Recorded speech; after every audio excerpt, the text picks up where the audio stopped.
ചേട്ടാ എന്തൊക്കെയുണ്ട് വിശേഷങ്ങൾ? ക്രിസ്മസ് കാലമല്ലേ?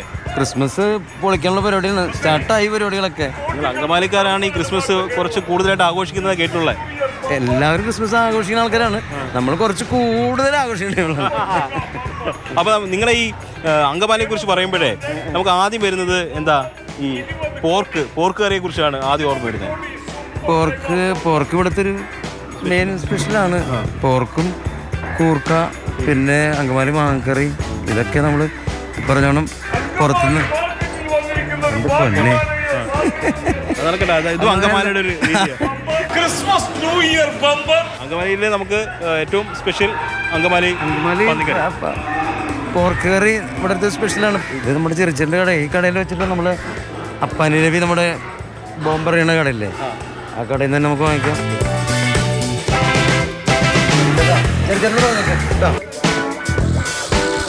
22 വയസ്സപ്പോഴേക്കും അമ്മച്ചി മരിച്ചു. പിന്നെ വീട്ടിൽ 5 പേരും, ഇവരൊക്കെ കുക്കിംഗ് പരിപാടിയൊക്കെ ഞാനൊക്കെ ആയിരുന്നു.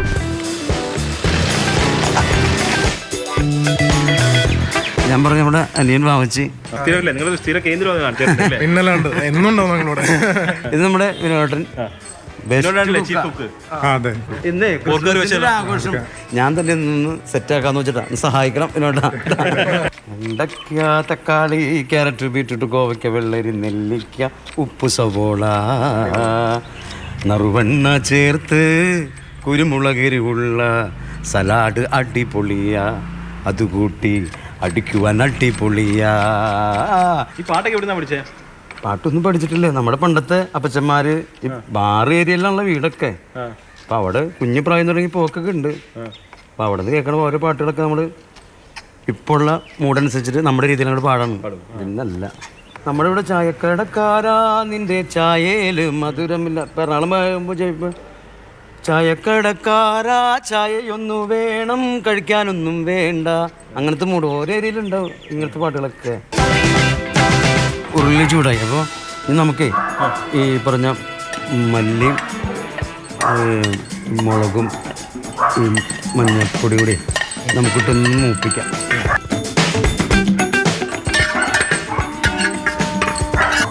അങ്കമാലില്ലേ ഈ പോർക്ക് കറി മാത്രമാണോ? പോർക്ക്, കൂർക്ക, പിന്നെ ബീഫ് നമുക്ക് ഭയങ്കര ഇഷ്ടമാണ്.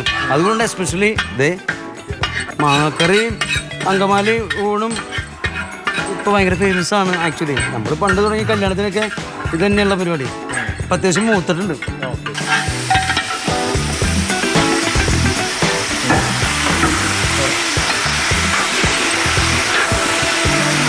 ഈ അങ്കമാലിൽ എന്താ ഈ പോർക്കൽ പ്രശസ്തമാകാൻ കാരണം? നമ്മുടെ ഇവിടെയുള്ള സ്ഥലമുള്ള കുഞ്ഞ് സ്ഥലങ്ങളിലുള്ള ആൾക്കാർ ഒഴിച്ച് ബാക്കിയുള്ള എല്ലാവരും വീട്ടിലൊക്കെ പോർക്ക് പണ്ടേ തുടങ്ങി വളർത്താറുന്നു. ഇപ്പോൾ നമ്മുടെ ഇവിടെയുള്ള ഓരോ വലിയ വലിയ ഇപ്പോൾ പുറത്തൊക്കെ പോയി നഴ്സിംഗും മറ്റതൊക്കെ പഠിച്ച പിള്ളേരുടെയൊക്കെ പഠിത്തം നടന്നത് ഈ പറഞ്ഞ പോർക്കിനെ കുഞ്ഞുങ്ങളുണ്ടാക്കി അതിനെ വിറ്റ് വലുതാക്കി അങ്ങനെയൊക്കെ തന്നെയായിരുന്നു. ഈ ഗരം മസാലയും കുരുമുളക് പൊടിയുടെ നമ്മൾ നേരത്തെ മാർക്കറ്റിൽ പോയപ്പോൾ അവിടെ വലിയ കച്ചവടമാണല്ലോ പോർക്കിൻ്റെ. എൻ്റെ പൊന്നെ, നമ്മുടെ പടത്തിൽ പറയണ പോലെ തന്നെയാണല്ലേ. എത്ര കോടി രൂപ, 4-5 കോടി രൂപയുടെ കച്ചവടം ഉണ്ടാവും. ഈ തേങ്ങ വറുത്തരച്ചാണ്. ഇതാണ് ഇതിൻ്റെ ടേസ്റ്റ് കേട്ടോ. പണ്ടത്തെ അമ്മച്ചിമാരുടെ ഒക്കെ കഴിവെന്ന് പറഞ്ഞാൽ ഈ വറുത്തരപ്പിലാണ്. ഹോട്ടൽ നടത്തിയിരുന്നു പറഞ്ഞല്ലോ. ഹോട്ടല് തറവാട് എന്ന് പറഞ്ഞ ഹോട്ടൽ ഉണ്ടായിരുന്നു.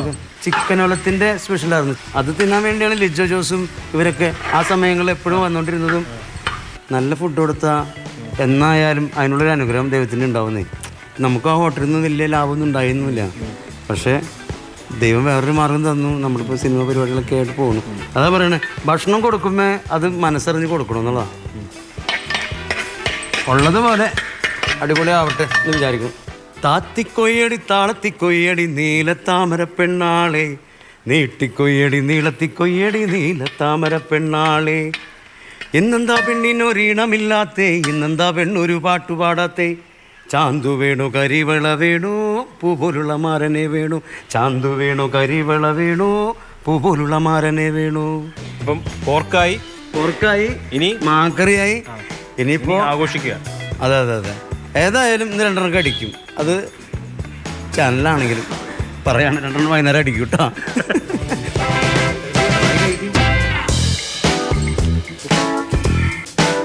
അപ്പോൾ ഓക്കെ എന്നാ. Okay, happy Christmas and happy new year in advance കേട്ടോ.